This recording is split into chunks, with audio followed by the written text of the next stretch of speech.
Hartlik welkom by ons erediens vanoggend.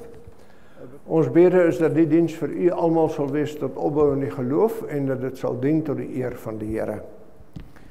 Ons het nou 'n paar oomblikke stilte totdat ons met die erediens begin.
Die wydingslied vanoggend, Psalm 91. Ons sing die eerste vers van Psalm 91 as wydingslied. Ons sing dit staande en bly dan staan tot na die lofsang. Die lofsang is gesang 33 vers 1 en 2.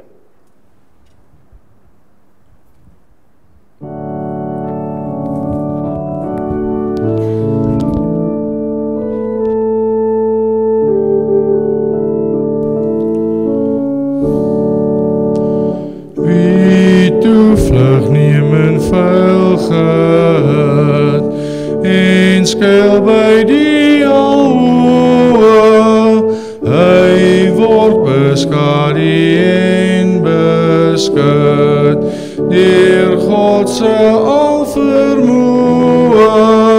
O, hier my rots op wie ek bou, by U is dit die beste, my toevlug waar ek stil vertrou, in nood my veilige vesting.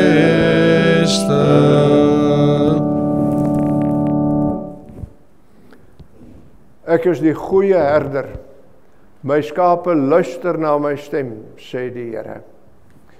Geliefdes, genade vir u en vrede van God ons Vader, van Christus Jesus ons Here, en van die Heilige Gees. Amen.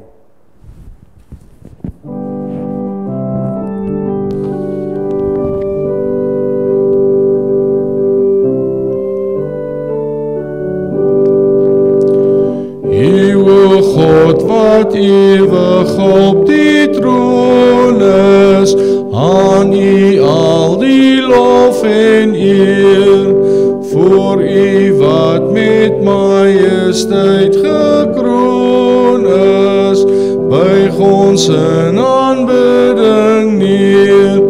U is Heer, U heers oor alle magte, U regeer oor duisende geslagte, U kom toe die heerlikheid tot in alle ewigheid. Christus, voor U kniel die hele aarde, van die hemel buig al neer. U die lam is alle eerbied waardig, U kom toe die dank en eer, deur U offer waarborg U die lewe, deur U bloed word al ons skuld vergewe, ons sal aan U eer bewys, U vir ewig loof en prys. Die wet van die Here, broers en susters, leer ons wat sonde is, maar ook om in hierdie wêreld so te leef dat ons die sonde vermy en God verheerlik. Luister nou na die wet van die Here, soos dit vir ons opgeteken is in Exodus 20. Toe het God al hierdie woorde gespreek en gesê, ek is die Here jou God, wat jou uit Egipte land uit die slawehuis uitgelei het. Jy mag geen ander gode voor my aangesig hê nie. Jy mag vir jou geen gesnede beeld of enige gelykenis maak van wat bo in die hemel is, of van wat onder op die aarde is, of van wat in die waters onder die aarde is nie. Jy mag jou voor hulle nie neerbuig en hulle nie dien nie, want ek, die Here jou God, is 'n jaloerse God, wat die misdaad van die vaders besoek aan die kinders, aan die 3de en aan die 4de geslag van die wat my haat, en ek bewys barmhartigheid aan duisende van die wat my liefhet en my gebooie onderhou. Jy mag die naam van die Here jou God nie ydelik gebruik nie, want die Here sal die een wat sy naam ydelik gebruik, nie ongestraf laat bly nie. Gedenk die Sabbatdag dat jy dit heilig.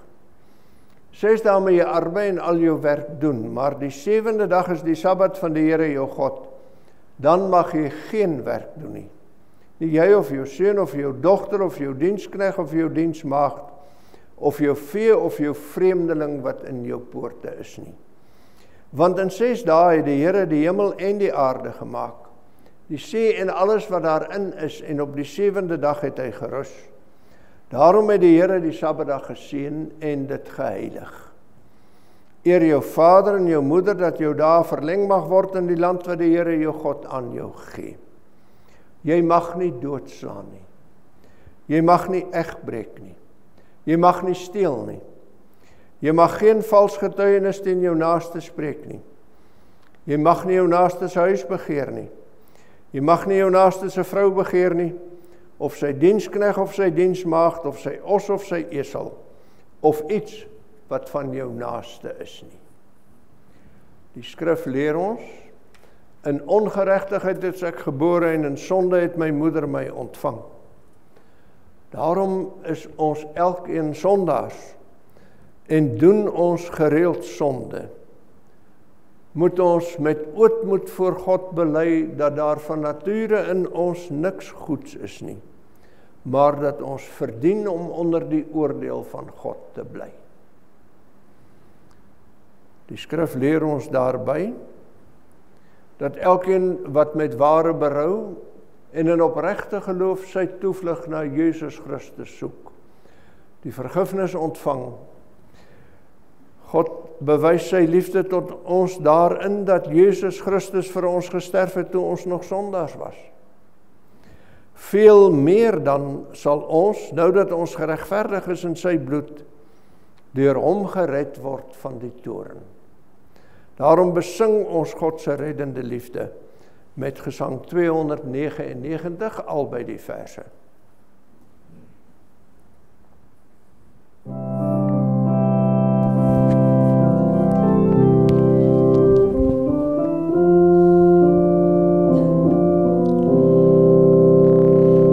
Ek weet verseker, Jesus is hier, hy het my sonde uit liefde vergeef. Ek was verlore, maar is gevind, nou het ek vrede, ek is Gods kind. Hy is my leidsman, hy laat my leef, hy is oorwinnaar, hy is die Heer, uit sy genade, liefde en trou, weet ons hoe God sy kinders behou.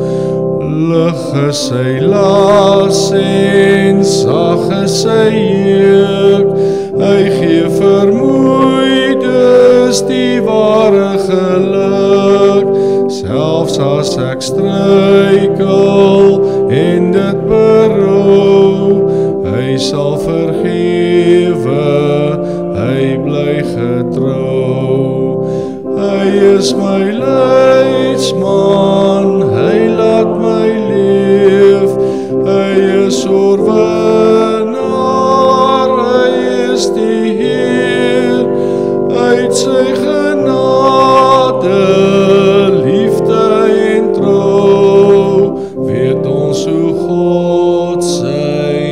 kinders behou. Saam met die kerk oor al die eeue, bely ons nou ons algemene Christelike geloof, waaraan ons nie twyfel nie. Elkeen spreek in die hart soos volg. Ek glo in God die Vader, die Almagtige, die Skepper van hemel en aarde. Ek glo in Jesus Christus, sy eniggebore Seun, ons Here, wat ontvang is van die Heilige Gees, gebore uit die Maagd Maria, wat gelei het onder Pontius Pilatus, gekruisig, gestorwe en begrawe is en ter helle neergedaal het, wat op die derde dag weer opgestaan het uit die dode, opgevaar het na die hemel en sit aan die regterhand van God die Almagtige Vader, vanwaar hy sal kom om te oordeel die lewende en die dode. Ek glo in die Heilige Gees. Ek glo in 'n heilige algemene Christelike kerk, die gemeenskap van die heiliges, die vergewing van sondes, die wederopstanding van die vlees en 'n ewige lewe. Amen. Ons bevestig opnuut ons geloofsvertroue met die sing van Gesang 387, die 5de vers.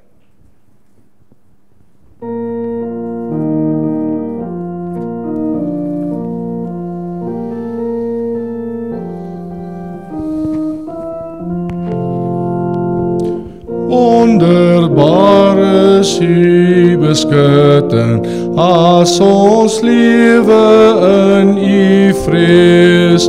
In u waarheid is bevryding, Vader, Seun en Heilige Gees.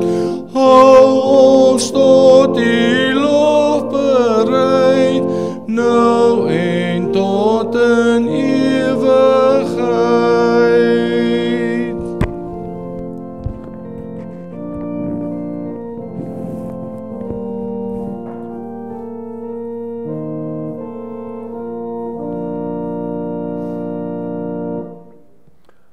Ons lees twee gedeeltes uit die woord van die Here, broers en susters, albei uit die Nuwe Testament.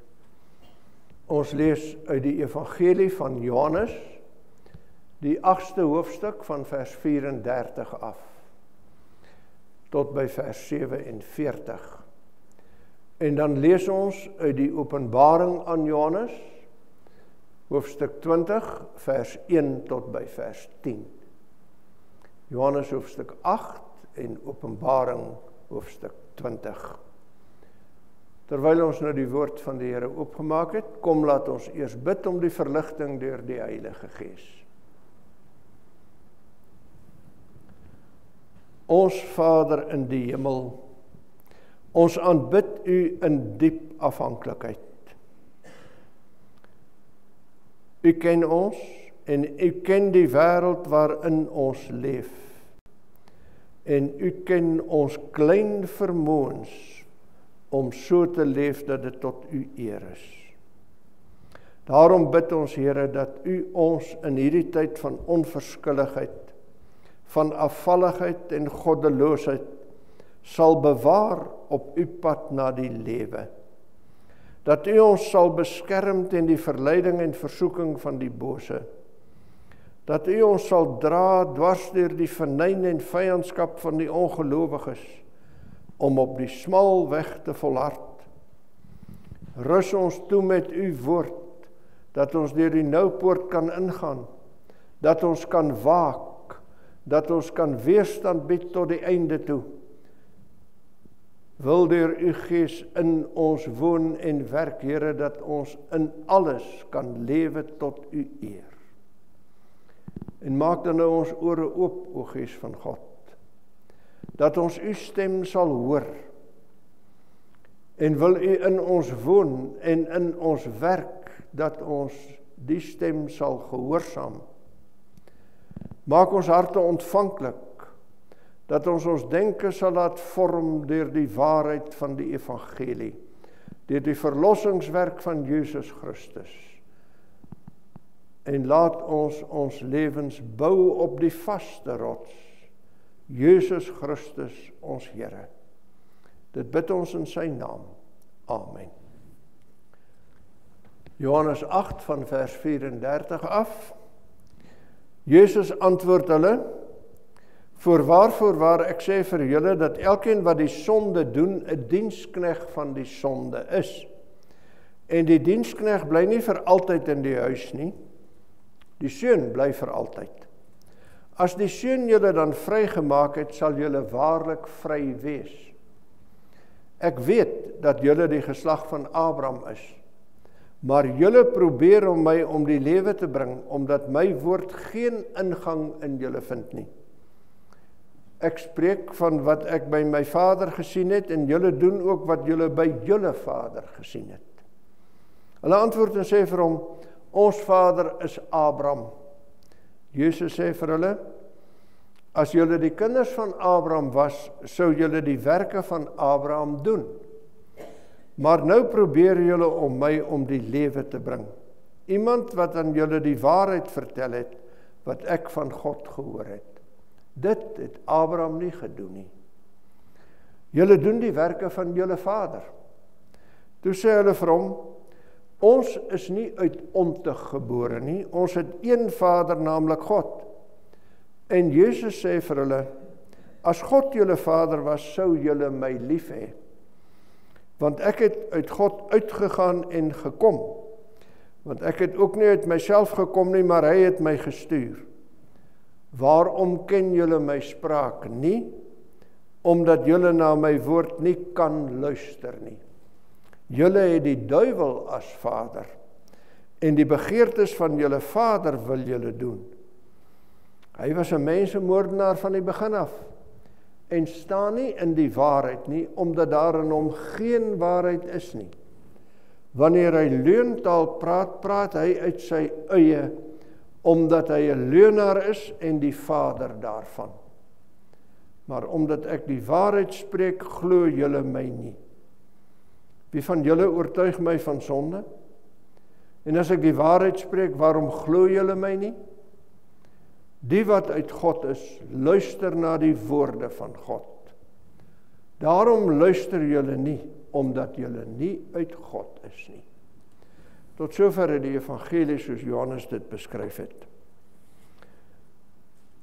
Uit Openbaring lees ons hoofstuk 20 van vers 1 af. En ek het 'n engel uit die hemel sien neerdal, met die sleutel van die afgrond en 'n groot ketting in sy hand.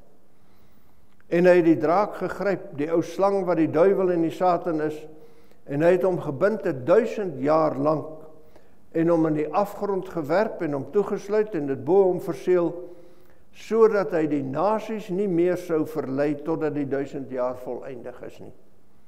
Daarna moet hy dan 'n kort tydjie ontbind word. En ek het trone gesien, en hulle het daarop gaan sit, en aan hulle is die oordeel gegee. En ek het die siele gesien van die wat onthoof is oor die getuienis van Jesus en oor die woord van God, en die wat die dier in sy beeld nie aanbid het nie, en die merk op hulle voorhoof en op hulle hand nie ontvang het nie, en hulle het geleef, en as konings geregeer saam met Christus, die 1000 jaar lang. En die ander dode het nie herlewe totdat die 1000 jaar volëindig was nie. Dit is die eerste opstanding. Salig en heilig is hy wat deel het aan die eerste opstanding, oor hulle het die tweede dood geen mag nie, maar hulle sal priesters van God en van Christus wees, en sal saam met hom as konings regeer 1000 jaar lang. En wanneer die 1000 jaar volëindig is, sal die Satan uit sy gevangenis ontbind word. En hy sal uitgaan om die nasies te verlei wat in die 4 hoeke van die aarde is, die Gog en die Magog, om hulle te versamel vir die oorlog, en hulle getal is soos die sand van die see. En hulle het opgekom oor die breedte van die aarde, en die laar van die heiliges en die geliefde stad omsingel, en vuur het van God uit die hemel neergedaal en hulle verslind. En die duiwel wat hulle verlei het, is in die poel van vuur en swaal gewerp, waar die dier en die valse profeet was. En hulle sal dag en nag gepynig word, tot in alle ewigheid. Dit is die woorde van die Here. Gelukkig is elkeen wat dit hoor en wat dit ook glo. Julle het die duiwel as vader, en die begeertes van julle vader wil julle doen. Hy was 'n mensemoordenaar van die begin af en staan nie in die waarheid nie, omdat daar in hom geen waarheid is nie. Wanneer hy leuntaal praat, praat hy uit sy eie, omdat hy 'n leuenaar is en die vader daarvan. Die wat uit God is, luister na die woorde van God. Oor die interpretasie van Openbaring 20, broers en susters, die sogenaamde 1000-jarige vrederyk, is daar onder gelowiges 'n verskil van opinie oor al die eeue. Sommige gelowiges meen dat dit verwys na 'n ryk wat sal kom aan die einde van die tyd, dat Jesus eers kom en dan sy ryk vestig en dan weer 'n tweede keer sal kom, en in hierdie tussentyd is daar 'n 1000 jaar vrede op die aarde, totdat die Satan ontbind word. Ander mense meen dat hierdie 1000 jaar 'n 1000 jaar tyd is, waarin die evangelie verkondig word, en waarin die hele wêreld, as het ware, deur die verkondiging van die evangelie, onder die heerskappy van Christus kom. Dit is so 'n goue tyd in die lewe van die kerk. Die meeste gelowiges oor die eeue, waaronder ook die AP Kerk en die meeste van die teoloë in die AP Kerk, aanvaar egter dat hierdie 1000-jarige vrederyk die tyd is tussen die koms van die Here en tot by sy wederkoms. Dis as het ware, as ons so kan sê, die tyd van die kerk. Maar aan die einde van hierdie tyd word dit ook die einde van hierdie periode. En as 'n mens nou dit so verstaan, dan sien 'n mens dat hierdie 1000 jaar is die tyd waarin Jesus self die kerk beskerm, sodat die evangelie verkondig kan word. Dat dit oral kan ingang vind, dat mense dit kan hoor en daardeur gevorm kan word. In hierdie tyd word die duiwel aan bande gelê, sodat hy die nasies nie aanhoudend kan verlei en van Christus af wegvat nie, maar dat die nasies onder die woord van God kom en die woord hoor. En die evangelie so versprei word, dat die duiwel nie kan keer, dat dit oor die wêreld heen uitbrei nie. Die Satan is dus gebind in sy pogings om die gang van die evangelie te stuit. Maar dit beteken natuurlik nie, broers en susters, dat die Satan dit nie probeer doen het nie. Oor die hele 2000 jaar van die geskiedenis van die kerk, het ons te make daarmee dat die duiwel keer op keer weer probeer keer, dat hierdie evangelie uitgebrei word en versprei word en onder die nasies ingaan. Maar die 2000 jaar is ook die getuienis daarvan, dat hy nie daarin geslaag het nie. Dat al sy beste pogings keer op keer weer deur die Here self gefnuik is. Hy kon dit nie regkry nie. As Jesus met die Jode praat, dan praat hy oor hulle pogings om hom dood te maak.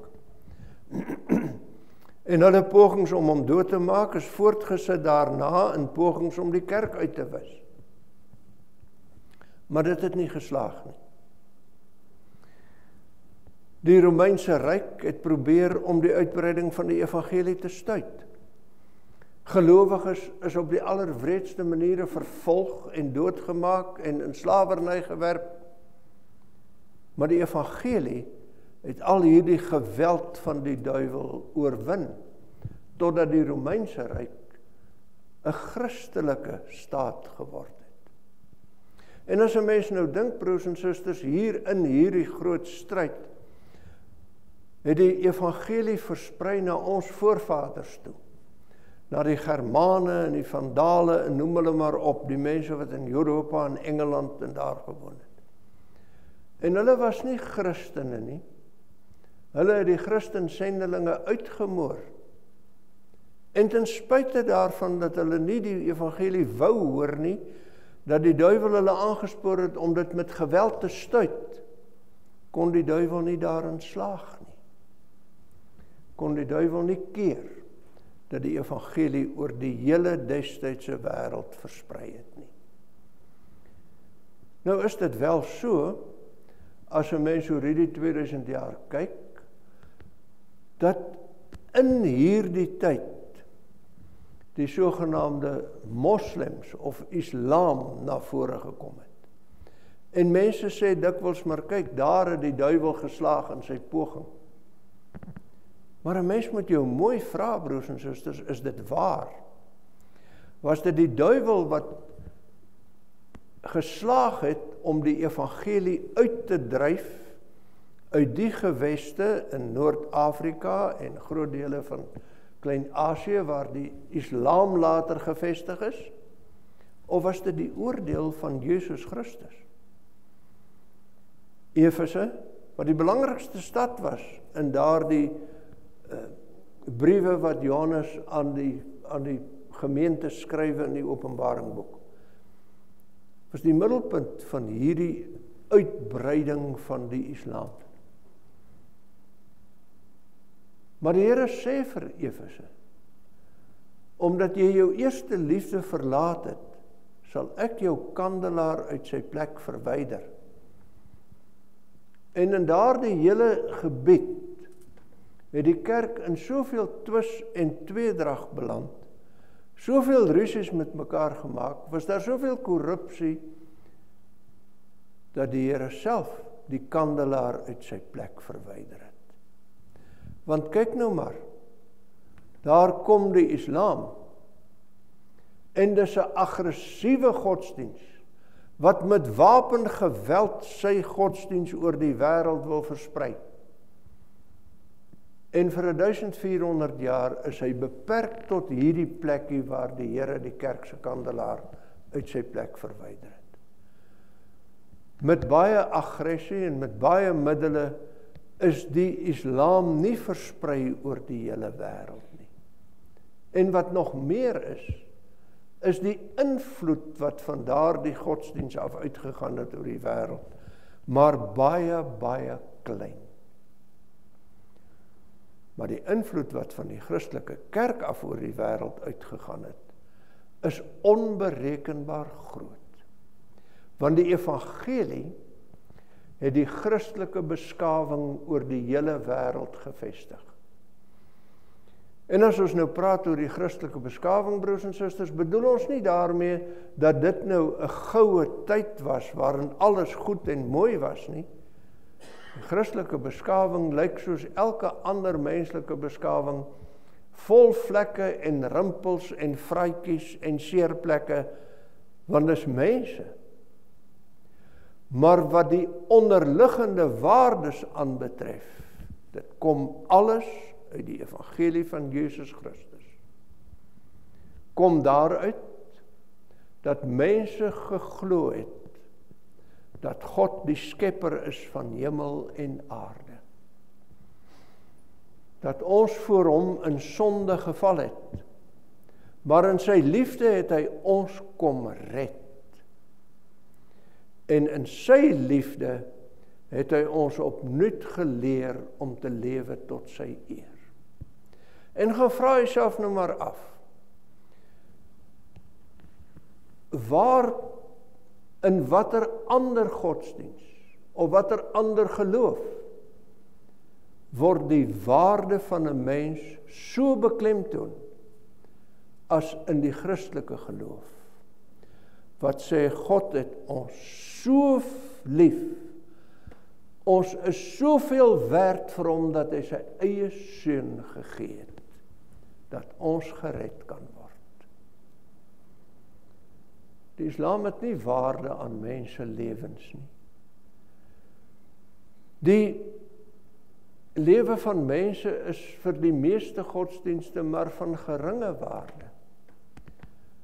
Maar die Christendom sê, elke mens dra in homself soveel waarde, dat Christus bereid was om vir hom te kom.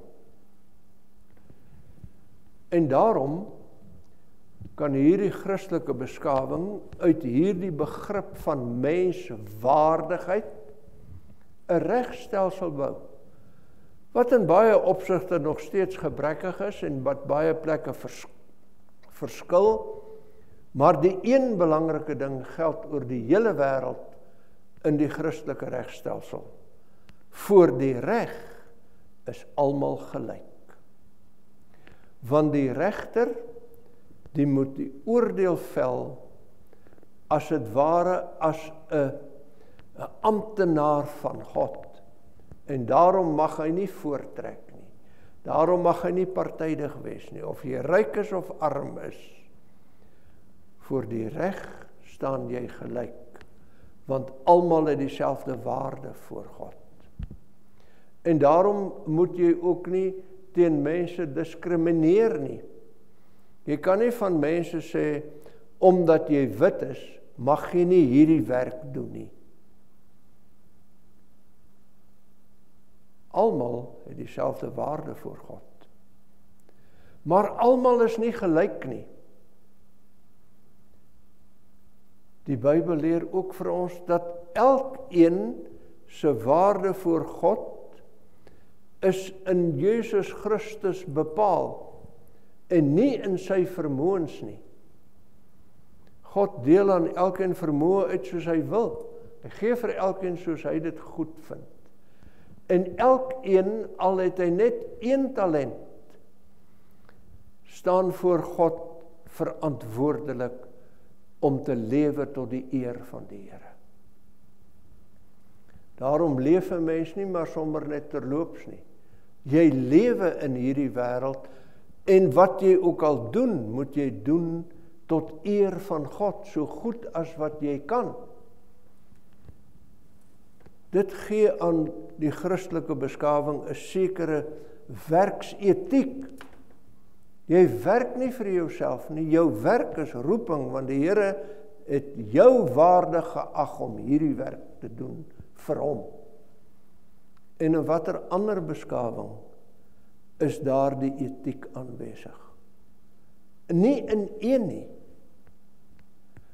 'n Mens sou verder kon gaan, broers en susters, en gaan kyk na die onderwysstelsel, gaan kyk na die gesondheidsstelsel, wat alles voortspruit uit hierdie begrip, dat ons aan die Here behoort, en die Here het vir ons waarde en roeping en plek in hierdie wêreld gemaak om te lewe tot sy eer.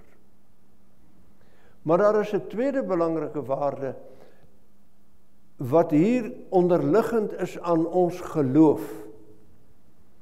Wanneer ons glo dat God die skepper is, en dat God met wysheid skep, dan aanvaar ons dat sy skepping ondersoek kan word en begryp kan word, want God het ook vir ons gesê om daaroor te heers en ons die verstand daarvoor gegee.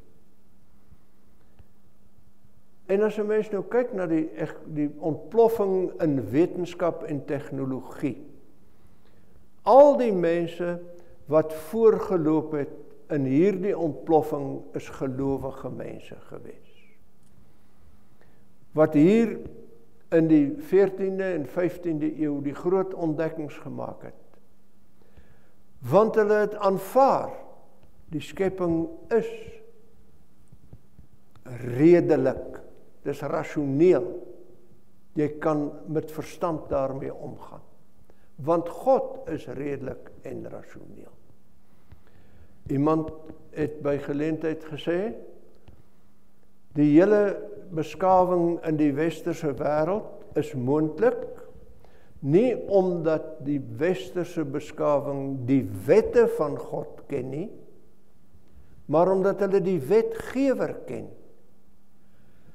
En die wetenskap is moontlik, nie omdat die mense die skepingswerke ken nie, maar omdat hulle die skepper ken.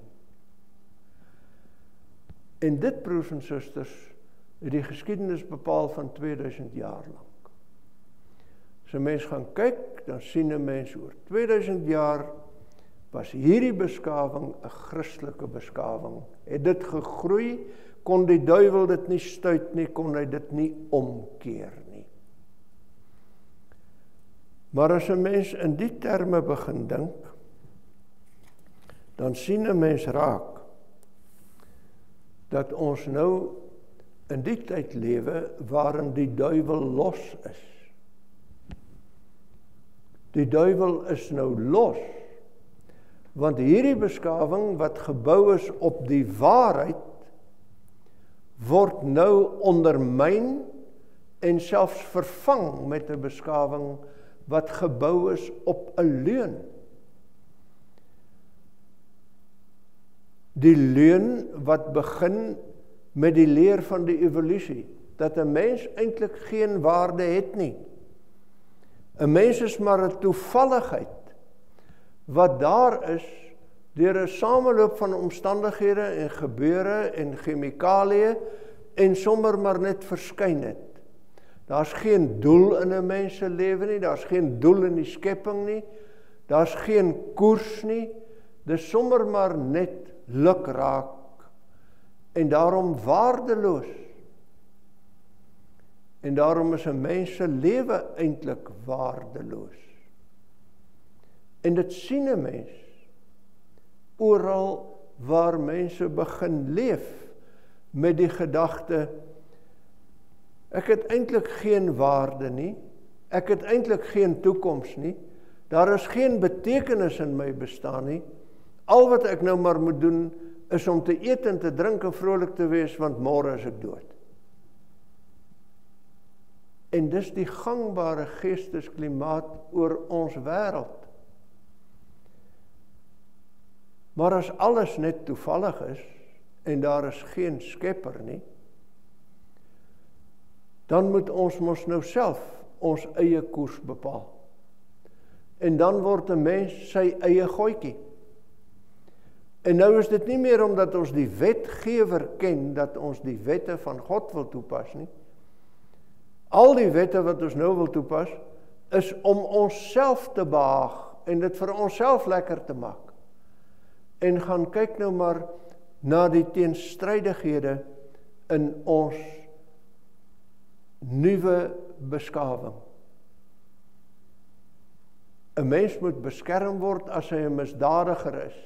Daar mag nie doodstraf wees nie. Dis vreeslik om iemand se lewe te neem. Behalwe as hy 'n weerlose ongebore baba is. Dan kan die ma maar self besluit of sy die lewe wil neem of nie wil neem en geen aankry dan. Want wat lekker is, dis reg. Wat vir my goed is goed. Daar is geen norm en geen waarde behalwe die van die leuen nie. Daarom, broers en susters, leef ons in 'n wêreld en leef ons in 'n land vol misdaad, vol moord en verkrachting en roof en diefstal, vol bedrog en korrupsie. En hierdie dinge word gesteun deur 'n owerheid wat die regte van mense stel bo die woord van God. En ons sien die saad daarvan gesaai word, wanneer 'n owerheid sê, in 'n huis moet jy 'n kind nie dissiplineer nie, dis aanranding. Die owerheid besluit dat hierdie kind se regte baie meer tel as die woord van die Here wat sê, jy moet 'n kind opvoed en regskaaf van kleins af, anders sal hy 'n misdadiger word. Ons moet dit raak sien, broers en susters, dat in die plek van die Christelike beskawing, daar nou 'n ander beskawing gekom het. In die plek van die Christelike wêreldbeskouing, daar nou 'n ander wêreldbeskouing gekom het. Ons sien nie meer die wêreld En ons tree nie meer op in die wêreld volgens die woord van die Here en deur die waarheid wat hy ons in sy woord leer nie. Ons wêreld word nou gesien deur die bril van die leuen dat 'n mens sy eie goedjie is. En die waarheid dat 'n mens in hierdie wêreld alles moet hê en alles moet kry, want môre is jy dood. En wanneer die wêreld gebou word op 'n leuen, dan kan 'n mens nie anders as om te sê, die post-Christelike beskawing is die beskawing van die duiwel nie. Dis die beskawing van die leuen. Die duiwel is nou regtig los. En die duiwel is los in ons wêreld en die duiwel is los in ons land. Net hierdie afgelope week, broers en susters, of 10 dae of so, het die berig gekom. Die belangrikste stad in die wêreld, New York, se burgemeester is nou 'n moslim. Die waardes van die moslims, wat vir jare deur Jesus ingeperk was, word nou uitgedra in die grootste nywerheidsstad in die wêreld. En nie alleen daar nie, dit word ook gedra dwars deur Europa. 'n Mens staan verstom, broers en susters, as jy nou dink, ons ou moederland, Nederland, het nou verkiesing gehou.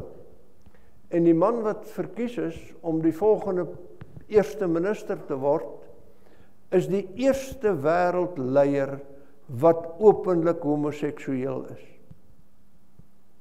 Sonde in die hoogste gestoeltes, want daar's nie meer 'n oog vir die waarde van God se woord en die waarheid dat ons die sonde moet bestry nie. Dis mos vir hom goed, dis mos sy keuse, en wat sal ons daaroor sê? In Engeland is die herdenking van Gedenksondag afgestel in sekere stede. Die sogenaamde Day of Remembrance, Gedenksondag, is nogal te vergelyk met ons eie geloftedag. Dis 'n dag waarin die kerke en saam met die kerke die hele Engelse gemeenskap aan God dank gebring het vir sy bewarende hand deur die Eerste en Tweede Wêreldoorlog. Maar nou is dit afgeskaf om gesondheids- en veiligheidsredes. Baie soos wat geloftedag, versoeningsdag geword het, om politieke redes. 'n Mens sou nog verder kon gaan, broers en susters, om te verwys daarna dat in Engeland mag jy nie meer in die openbaar bid. Christen mag nie in die openbaar bid nie, dan word hy in hegtenis geneem. Hy mag nie meer in die openbaar die evangelie verkondig nie, dis 'n oortreding van die wet. En miskien die mees ingrypende voorbeeld hierdie tyd van die jaar, is dat die stadsraad van Sheffield besluit het om Kersfees se liggies af te skaf. Kersliggies wat in die stad en oor die hele wêreld simbool is van die groot Christelike fees van Kersdag. Die sal nie meer aangeskakel word nie om veiligheidsredes. Maar daarmee word hierdie feesdag ook aangetas. Want die simbool van hierdie feesdag word nou in die donkerte gehul. En die raadslid wat dit voorgestel het, is seker nie verbasend nie, 'n moslim. En so sien ons hoe dat die leuen en die afgodsdiens oor die hele wêreld insypel en deursypel. Ons praat nou maar oor die gebeure wat vir ons bekend is. Maar as jy gaan kyk hoe dit verloop in Frankryk, in Duitsland, in die res van Europa, reis jou hare. Die Verenigde State, wat nog steeds beskou word as die belangrikste Christelike land in die wêreld, mag jy nie 'n skool open met gebed nie. Jy mag nie die naam van Christus in 'n klas noem nie. Die Christelike beskawing het plek gemaak vir die wêreld van die duiwel. En hoe leef ons in hierdie tyd, broers en susters? Hoe maak ons wanneer die duiwel los is? Wanneer die mensemoordenaar, die leuenaar, die wêreld onder sy hand kry?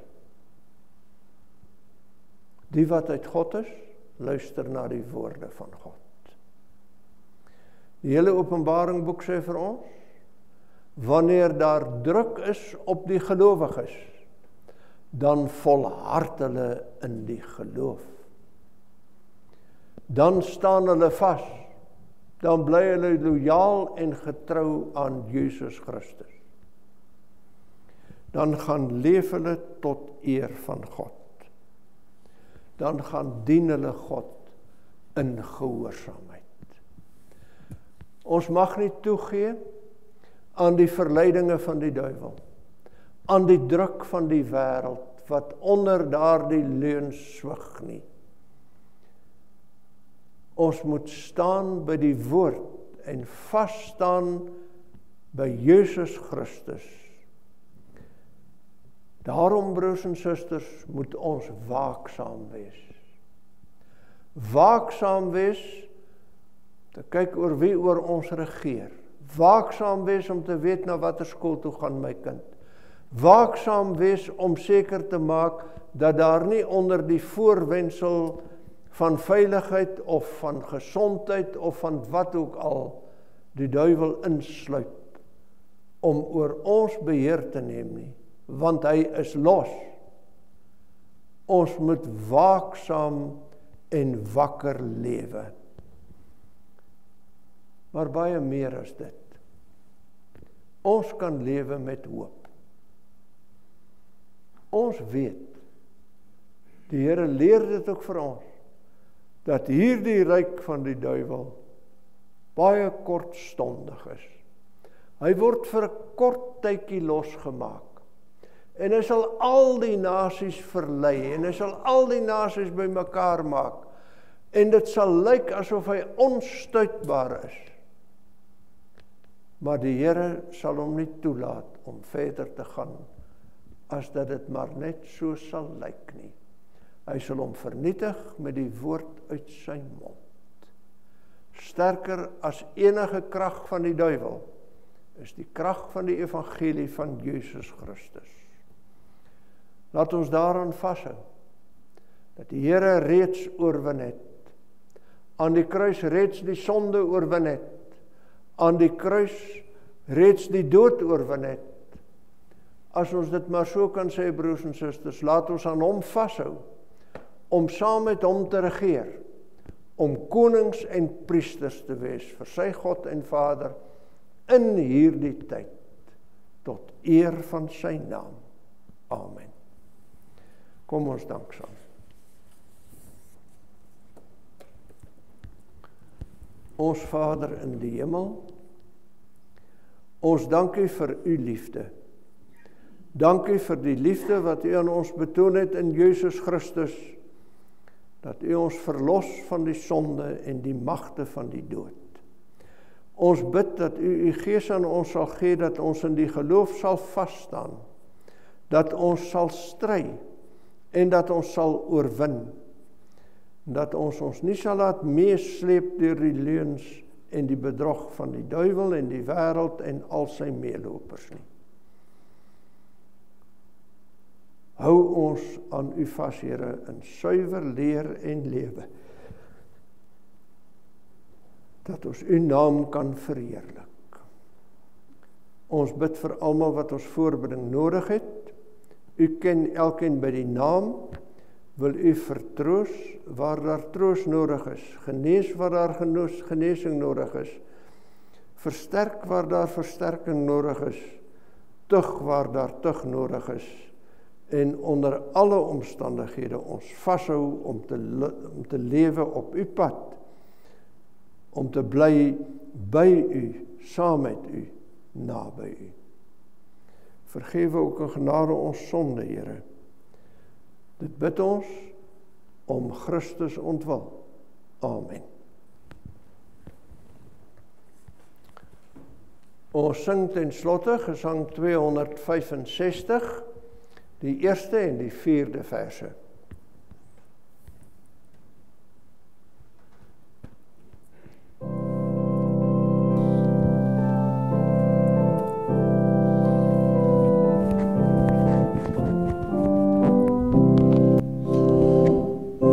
Vaste brug is onze God, ons skuilen om die sterke.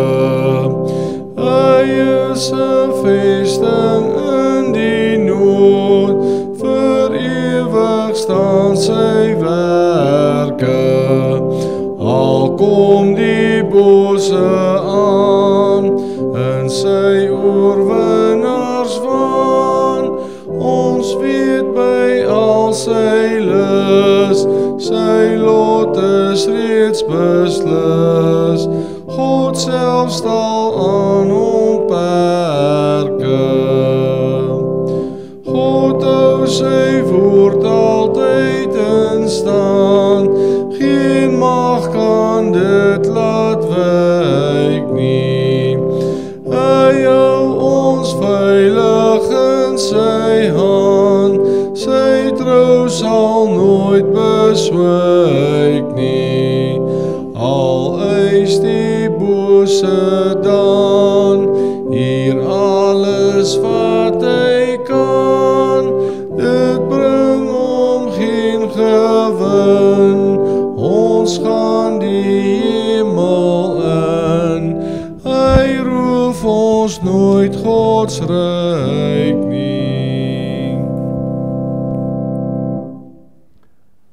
Die genade van ons Here Jesus Christus, die liefde van God ons Vader, die gemeenskap van die Heilige Gees sal by u almal bly. Amen.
Van die bose